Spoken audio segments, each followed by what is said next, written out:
In one of your interviews, you had mentioned if you could only follow one rule in life, it would be to speak truth. So what does that mean for you? Wow, I don't remember saying that, but I like it as a rule. There was a teacher that I sat with for some time. He used to be with Osho, and his main teaching was to share your inner dialogue, because the mind has got all sorts of stuff going along all the time. Right. Like here's an example of an awkward one. Someone's talking and your eyes are glazing over and you realize you're no longer interested in the story that they're telling, right? So the inner dialogue is telling you all that. And he would encourage us every day, every hour, every minute, share your inner dialogue. So we'd practice it with each other. I'd share with a woman, notice I'm feeling really attracted to you and I'm scared I'm going to say the wrong thing because I want you to like me. Mm-hmm. We do stuff like that for 8 days. So, we tell someone, I realize I don't want to hear a story right now. Can we talk about what's happening right now? Mm-hmm. Stuff like that. So that's what comes up when you ask me what speaking truth means to me. Now, it ties in completely with tough conversations because this is about your truth.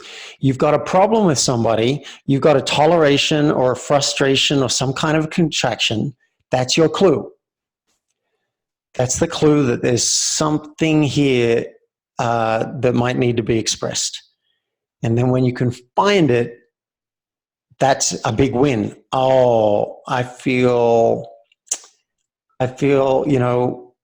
when my boss texted me and said that group photo I took of the team was, wasn't very good and the boss is feeling disappointed, I'm feeling defensive and I want to defend myself and I'm feeling attacked. Like they threw the camera in my hands at the last second and I did it. Right. At least it's a win to be aware of what's going on. And then I might share it and say, hey, I felt defensive and like, come on, that was a good job given I had to lean the phone up against a chair and set a timer. And, or once I realize it, I may not have to share it anymore. Say, I'm being defensive and she's disappointed about the photo. That's her experience. I'll let her have the experience. I'm done. But realizing the truth for ourselves, we have to reveal our experience to ourselves first. And then let's do more revealing of our experience to others. Absolutely. I think not having tough conversations, we sometimes hold on to regret later in life. And you've spoken on regret before, so I'm curious how you look at regret and how it's come up for you in your life when you don't have these tough conversations.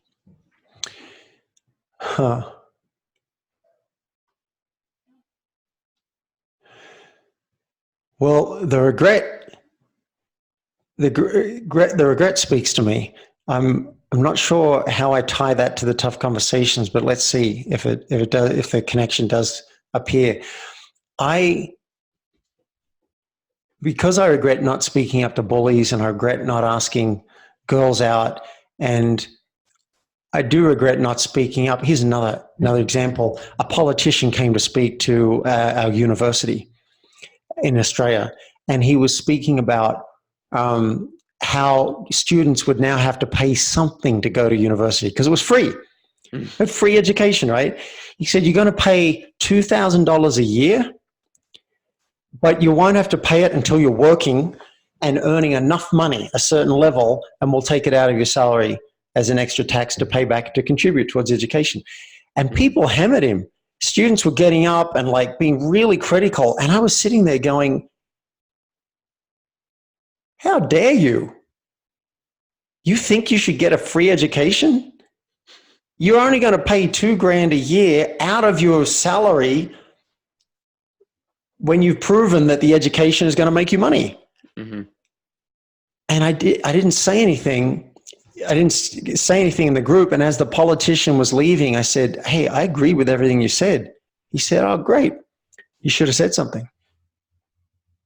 Boy, boy, did that stick with me. I still feel shame. I feel regret to this day that I didn't speak up.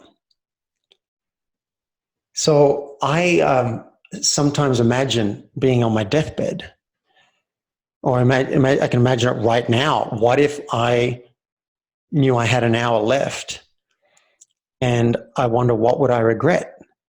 This is a way of me looking for, is anything missing in my life? Now, I do a quick scan right now, this moment, and I'm enjoying my business. I'm enjoying speaking about something I really care about. I've got a puppy recently. I've got, we'll do forest cam here.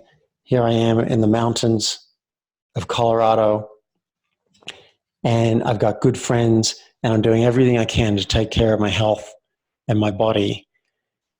So, and I'm working slowly on finding a partner, not really hardcore, but if I died now, nothing comes up that I would regret, that I should be changing something. Now, there have been times when it has come up. Like once I was like, what if I had 6 months to live? Well, I would go to Bali. I would spend more time in Bali. So I actually packed my bags and I went to Bali for a couple of months, and then came back, sold everything, and moved to Bali because I asked that question. I don't know if we'll get reincarnated. I don't know if anyone can prove it, whether or not we believe it. And it may be true. I'm open to it. But what if I'm not? What if this is the only life? I want to live it fully so that I can say, I don't regret the way I lived my life. And in this moment, I can't think of anyone. I can. There's one that comes up. There's one family member that I haven't expressed some hurt that I felt. That's the only conversation that comes up when I scan the world of like, am I unexpressed? Is this something that needs to be said? Oh, great exercise for anyone listening to imagine being on the deathbed and saying, what would I regret about how I'm living right now? What would I want to change? And the second question, if I had 6 months, what would I change about how I'm living? And hopefully there'll be some conversations in there. There'll be maybe some people you want to tell that you love them. Maybe some people you want to tell how much you appreciate and admire them. Mm-hmm. Maybe some apologies. Who knows? Yeah, I think that's a powerful tool to help you frame those connections that you want to make with the other people in your life.